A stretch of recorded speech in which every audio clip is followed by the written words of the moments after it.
Welcome back to Hollywood Unscripted with Natalie Driscoll. I'm Natalie, your host and mentor, here to help you boldly step into the thrilling, unpredictable, and sometimes intimidating world of Hollywood. Today, we're diving into one of the most powerful tools you can bring to a Hollywood set. And no, it's not your curling iron or makeup brush. It's confidence. But here's the thing. Confidence isn't just about walking in with your head held high, dressing the part, or smiling through nerves. It's about preparation, resilience, and showing others that you're someone they can count on. Whether you're facing a tough set day, collaborating with demanding personalities, or simply trying to make a name for yourself, confidence is what helps you shine. And the best news, confidence is a skill anyone can build. I'm still working on it with certain aspects of my life. So we're always building that confidence. So whether you're about to step into your very first Hollywood set or you're looking to elevate your presence in hair and makeup trailers, today we're breaking down how to cultivate confidence that makes you someone people want to work with again and again. And there are specific tricks, and I shouldn't even say tricks, but they're traits that people are looking for. And I've seen both ends of the spectrum, and I will share that with you. All right, let's talk about what true confidence looks like on set. Because spoiler alert, it's not about faking it till you make it or acting like a know-it-all. Especially don't act like a know-it-all. People will get tired of that real quick, okay?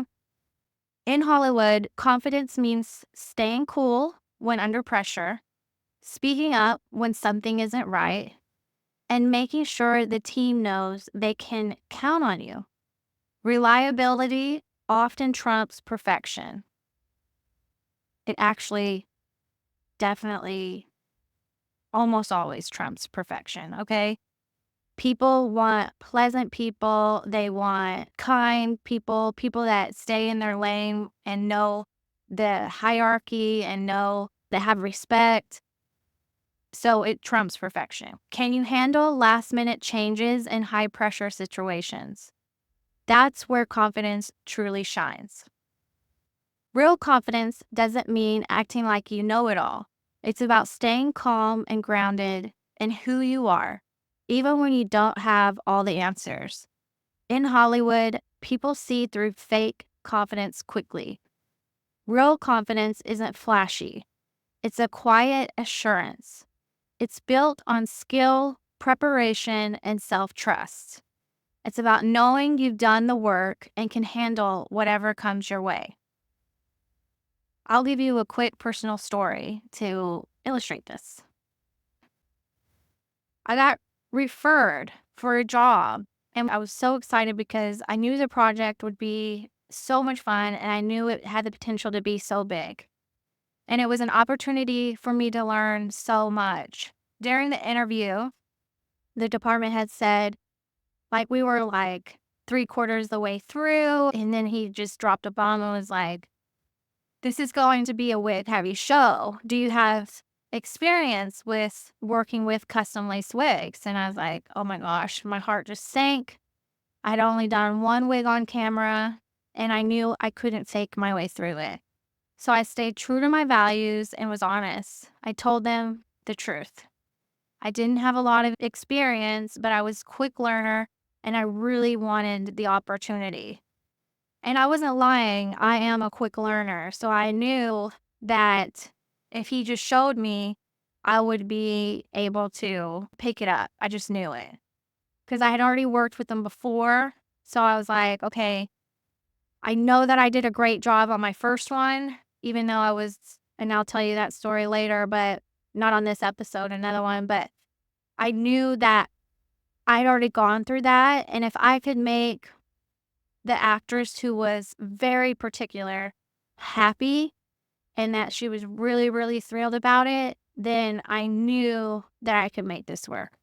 So I explained my strengths. I told him I was great at managing a trailer. I can handle a team under pressure. And then I excel at period hair. And it was a period show. and I promised I'd pick up the wigs quickly. I just needed to be shown. At that time, before he answered, I was just so nervous. I thought I was going to lose that opportunity.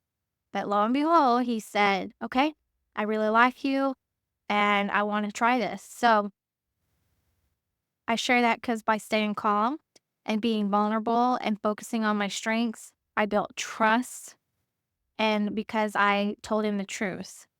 And, I got the job. That show became a major turning point in my career and in my life. And the lesson here was authenticity and calmness built trust. People hire those they trust to handle challenges with grace, not perfection, okay? So, confidence does not magically show up, and I'm sure everyone knows this.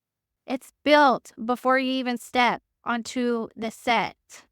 You have to build and understand. If you walk on set not knowing what is going to even go on, what happens, what your duties might be, you are going to be insecure. You're going to lack that confidence. So, preparation is your secret weapon for silencing that self-doubt. The more prepared you are, the more invincible you'll feel when things inevitably get chaotic. Or the more invincible you'll feel walking into that trailer knowing that you're prepared and you know that you can do any task that they give you, whether it's studying the script, learning a new technique, or understanding the set dynamics. You walk in with the level of confidence that's hard to shake. Preparation is what lets you keep your cool when others are losing theirs. That's why, again, going back to episode 1, education is everything. Be educated and trained in what it takes to be in this business, even if it's not for me. Wherever you get your education, I would love for you to come get it with me, but just get it, okay? Let me share another quick story. Early in my career, I had just joined the union and I got called for a job on American Horror Story season 1. At the time, no one knew it would become a massive hit. It was just some show, it was just a new show that was up and coming, first season. No one knew. I mean, look at American Horror Story right now. If you know it, you know it. Like, it's been going on for years. It's huge. And I got called. I knew the person that texted me, but didn't know anyone else. I was told I would be doing 1920s and 1960s hairstyles. At first, I said yes to the job, and then I panicked. I was like, oh my gosh, the doubt started creeping in. What if I can't do it? Or what if I mess up? I almost backed out. I kept questioning myself. Do I text her and tell her, no, I can't do this because I don't want to ruin my reputation? But I didn't. I realized instead of backing out, I just needed to focus on what I could control, and that was the preparation. I knew how to do period hairstyling. I could figure it out. So I practiced those period hairstyles relentlessly, like my life depended on it. I grabbed books, and at the time, I don't think YouTube was a thing. I mean, it's hard to learn period hairstyling on YouTube anyways. A lot of people teach you the wrong thing. It's not authentic, And so I got books and I started, like, they were old books, and I started learning sets and pin curls and how could I modernize this to make it work with our modernization. And I knew would have to be on a time crunch. So I just started preparing and studying, and I practiced until those styles felt like second nature to me. When I walked onto that set, magical things happen. First, let me kind of go back a few weeks before this phone call for the job. I went to a department heading class through our union, and there were 2 department heads speaking, which is really crazy. And I'll tell you another story about that. There was a hair department head and a makeup department head. The hair department head I wind up working with several years later, which we'll share that story on another one. But the makeup department head, I remember thinking to myself while she was talking, I want to work with this woman. I want to learn from her. And I just liked her so much. And when I walked into the trailer onto American Horror Story, I remember walking in super nervous, you know, still feeling great. I mean, I felt prepared, but I was still nervous. I didn't know anyone. And I looked down at the end of the trailer, and that makeup department head was standing right there. And I was like, oh my gosh, this is so magical. I literally just 2 weeks ago said I wanted to work with this woman. So again, speaking it, believing it, we're speaking it into existence, okay? Um, so I walked in there, saw that department head. Then I met the hair department head. He was wonderful. When I had to do my girl, it was 1920s for the first one. No one was in the trailer. They were all on set. So it took away some of the nerves. I was able to just be myself, be in my own zone, like as if I was at my house, just hanging out in my room, practicing the hairstyle. I wasn't going to tell this story yet, but I'm going to tell you. I set the girl's hair, and she didn't tell me she had just gotten it bleached. She had been chocolate brown. No, she had been blonde, bleach blonde, gone chocolate brown, decided weeks later that she wanted to go back to blonde. She didn't tell me this. I had no idea. I just thought she had bleached out hair. It was fresh. It happened like the day before. And she didn't tell me until after what I'm about to tell you. So I set her hair in a pin curl set, but it was with hot tools. And I let it set. I let her go to makeup. She comes back. I take it out. I brush it. It completely falls out. Like no curl. It was straight. Like, what the crap? And I had set it on, um, you know, it's like the size of my pinky. So a half an inch, well, maybe bigger than my pinky, but I think it was a half inch or yeah. And I was like, oh my gosh, there's not even a wave in this. And so I'm sitting there freaking out. And she's like, oh yeah, I forgot to tell you. I just bleached out my hair. Do you think that has anything to do with it? I was like, oh my gosh, yes. And she told me the story. So I said it again and I went smaller. Wardrobe needed her. So she went to wardrobe. That set sat there for like an hour. She comes back. I brush it. It falls out again. And I like, why is this happening to me? I was so prepared. I set it again and I went even smaller on that curling iron. I think at that point it was like the size of my pinky. And let it cool. And thank God, I was literally praying while I was setting it. And it stuck. It was a 1920s finger wave. It kind of it wasn't true authentic 1920s because her hair just wouldn't hold that tight curl, but it still was really beautiful. It kind of had a modern flair to it, which a lot of times production loves that more than the authentic. But the department head was so happy when I got to set. He was blown away. Then I had to do the 1960s. He loved the 1960s. And then he realized, okay, she gets it. She understands period hairstyling.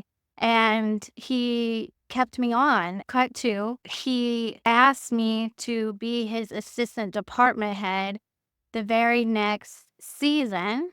So I got bumped up in my position, way bumped up. I went from like being a sixth or a seventh to an assistant department head, which I was blown away. But not only that, he put me on the Emmy ballot and we won an Emmy. So I won my first Emmy by day praying on a show that I almost backed out of. And so I tell you this not to boast. I tell you this because I want you to realize that sometimes if you let this self-doubt creep in, it's going to sabotage you. If I would have backed out of that job, the trajectory of my entire career would have changed. I've had a beautiful career. I've had 6, 7 Emmy nominations. I've had 4 wins, all because of taking this job on American Horror Story. I worked with that department head for years, and we have kept in touch this whole time. And then that makeup department head introduced me to my next department head, and that's what got me started on American Crime Stories. And I've been in the Ryan Murphy world for 12 plus years. So if I had not taken that job, there's no telling. I'm sure there would have been another beautiful career path, but it was magic. It all aligned, and I'm so thankful every day that I did not get in my own way. Anyways, I just want you to remember that the preparation doesn't just help your confidence, it opens those doors to opportunities that you didn't even know were there and possible. All right. Even with preparation, self doubt will creep in. It's human nature. The difference between seasoned pros and rookies is how they handle that inner voice of doubt. And I say that even though I wasn't a seasoned pro yet. But when you become a professional, you have to step into not allowing the doubt to run you over, because if you do not learn how to control it, you will not be able to make moves. You won't be able to make those quick decision making moments on set, and this industry will eat you up. So you can't live in that self-doubt, okay? Building confidence isn't something that happens overnight. It's a practice, and here are a few exercises to help you develop it over time. One of my favorite tricks is what I call the why check. On days when doubt creeps in, I remind myself why I chose this career. For me, it's about being part of something bigger, helping tell stories that inspire, entertain, and move people. Knowing my why grounds me and helps me push through the tough moments.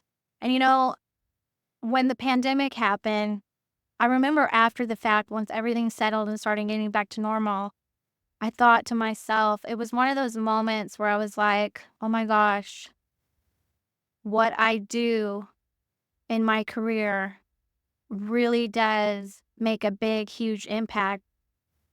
All of the people, like, can you imagine if we didn't? I mean, I know that they used to not have television and entertainment for centuries, but with the way that society is right now, that's what kept a lot of people sane. It was the entertainment. So in those moments, I was I felt really proud. I was like, oh, wow, it's what kept me going too. But it was nice to have that after a 17-year career, a reminder of like, this is for some people, a lot of people, this is their, balance. This is what helps them get through the evening, or that's their wind down, is being entertained and kind of escaping in these stories. So that's my why. Another tool I love is visualization. Take a few minutes each day to visualize yourself succeeding in your role. Picture yourself confidently handling challenges, connecting with the team, and being fully prepared. Visualization has a powerful impact on how we actually perform. Before stepping onto set, I take a few moments to imagine myself thriving. And a horror story, that's what I did. Before I walked in there, I was breathing. I was like, you can do this. I can do this. You're prepared. We got this. We got this. We got this. I kept picturing the hairstyle. Even at nighttime before I was going to bed, I kept tracing out how I was going to do the hairstyle. And yeah, I knew that I could handle any challenge gracefully, which I did on American Horror Story with that girl, even though I was sweating all down my back while I was doing that second and third set, praying and praying. And thankfully, they were behind. They were like hours behind. So my angels were watching over me, and it all lined up. Okay. And here's the big one: reframe your nerves. Instead of thinking, what if I fail? Retrain your brain to ask, what if I absolutely crush this? Okay? Say that right now. What if I fail? What if I fail? What if I fail? Oh my gosh, what if I fail? You start getting into this like downward spiral vortex. But if you say, what if I crush this? What if this is like so good and I wind up winning an award? Yes. that subtle shift, you can feel it. It shifts your mindset and it can do wonders for your confidence. So practice coming up with maybe like your go-to negative comments or doubts and switch it out with a positive. And then that way, even if you have to write it down and you look at it and see it when you're having those moments, read it out loud because you're telling your subconscious what to believe. So if you're telling and you're saying those negative things, you're just going to feel more and more down about yourself. You're not pumping yourself up. That's why motivational speakers are so amazing, is because they pump you up. You got to pump yourself up, okay? You are your biggest cheerleader. The next one, another tool, is daily affirmations. I know this is like woo-woo or whatever, but it really does work. You were telling your subconscious mind what to believe and who you are. So it reframes your mindset. You can say statements like, I am prepared, I am capable, I am confident, I am talented, I am the best artist in the business. Whatever it is, but they have a real impact on your mindset over time. Whatever it is, just say it daily, say it several times a day, say it right before that trailer because it truly will start to shift your mindset and your confidence in yourself. Okay? Now you might be thinking, okay, Natalie, this all sounds great, but how do I actually do it? Don't worry, I've got some practical tools for you to build confidence starting today. Step one, the power pose. Not only are you going to speak to yourself more positively, but there's a thing called the power pose. You step aside before walking on a set, say those wonderful things, strike a power pose, whether it's hands on hip, chin up and breathe, or hands pushed out and you're just like, yes. Research says this reduces stress and boosts confidence instantly. That's that subconscious. You're telling that subconscious what it needs to think and feel and do. It doesn't know the difference, okay? Step two, simulate set pressure. Practice under conditions that mimic a set. So when you're preparing and you're doing all your hair or makeup run-throughs, okay, time yourself or recreate high-stress scenarios to get comfortable performing under pressure. This is important because time is of the essence and people do not want to work. That was one thing that my department had on American Horror Story. I was so slow like a turtle. I had the nickname Turtle from two different groups of friends. And he's like, you have got, like, he would force me, be like, okay, go do that men's haircut. You have 30 minutes. And I thought it was so mean. Like, I was like, what? And I would tell him, like, I can't do that. And he's like, you have to do it. And let me tell you, that guy's buzz, like, I was not happy with it. It was not great. I needed at least 45 minutes. But it did help me speed up and made me realize I have to get faster. So the more I practiced, the faster I got. Okay, step three, daily wins journal. Every evening, especially on bad days, jot down one small win. Maybe you mastered a tricky braid or introduced yourself to someone new or stood up for yourself or learned special effects makeup, whatever it is. Celebrate those wins no matter how small. Or maybe you worked with one of your favorite actors. I know a lot of people get excited about them. So just write it down. That way you can come back to it and it helps remind you of all of the great things that have happened, especially if things aren't going so great. And don't forget, I've spent countless nights practicing styles for the next day on set or sketching solutions to problems that arose earlier. Consistent effort over time builds unstoppable confidence. And I still do this to this day on every job, no matter if I'm day playing or if I'm running the show or if I'm a second, third, fourth, fifth background runner, whatever it is. There's moments where I am just practicing or I am going through my head how I'm going to engineer the hairstyle. So it needs to be an ongoing thing to keep you from getting into a box. A huge part of building unshakable confidence is learning to embrace mistakes.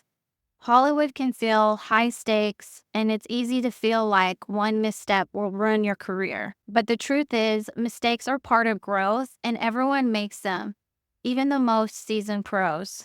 We're always learning. When you approach mistakes as learning experiences, they become less intimidating, and you don't go into that downward spiral of like beating yourself up. Confidence isn't about being perfect. It's about trusting that you can learn and adapt with every experience.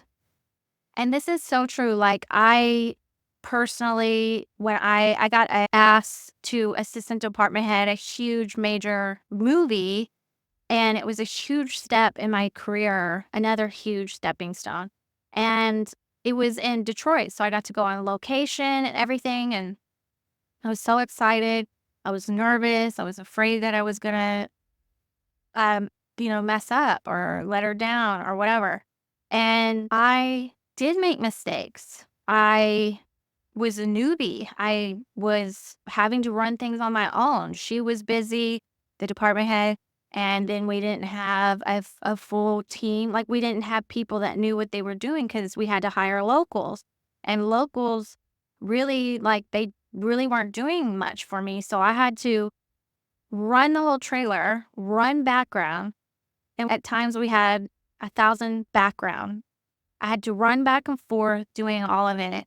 And then we eventually got a third in that was younger and could like catch on quicker. And so I had to train this person. And so while I'm doing all of that, I I was stretched super, super thin. So I made mistakes. There were moments where I felt like I was drowning, but it made me stronger. It made me realize what I can handle.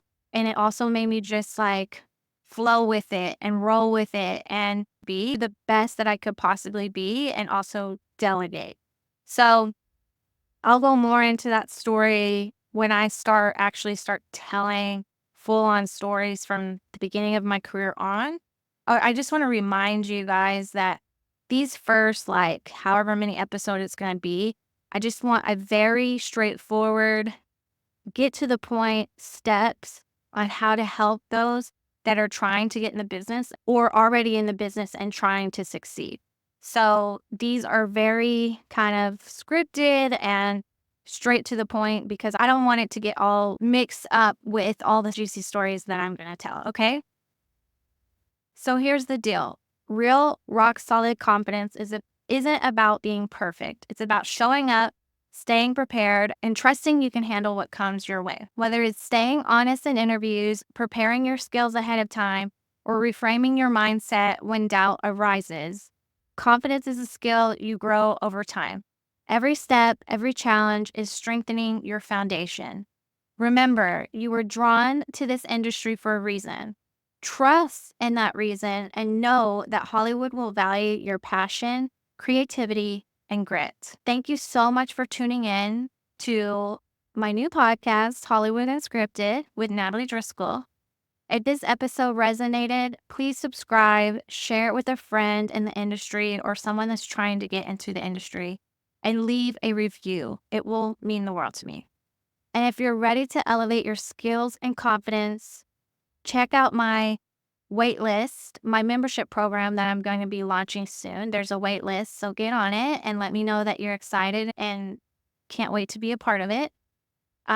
Inside, we're going to go deeper into the technical skills, the strategies, and get your mindset right for you to thrive on set. Until next time, remember this. You don't have to be perfect. You just need to show up, prepare, and believe in your unique magic. You got what it takes to shine. Confidence is just a skill away.